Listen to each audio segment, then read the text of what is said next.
welcome to the show. What's your favorite dip? Ranch. I don't know if that's a dip. Might be a dressing. It can be both. I'll let that slide. Today we'll be making different dips. The condiments never get enough shine, and they really elevate a meal.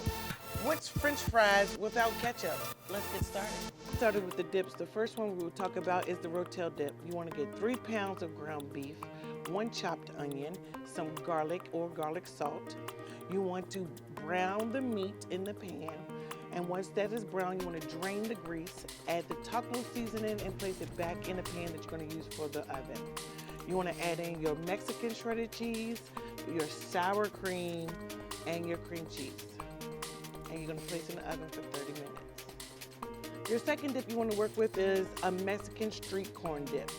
You want to use canned corn, cream cheese, sour cream, hot sauce, pepper jack cheese, feta cheese, jalapenos, red onions, garlic lime juice.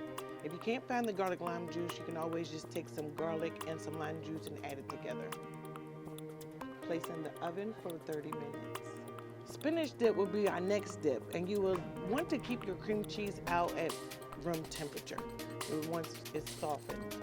You want to use sour cream, frozen chopped spinach, dried vegetable soup mix, which is the main ingredient, mozzarella cheese, and grated Parmesan cheese. You want to place in a pan and in the oven for 30 minutes.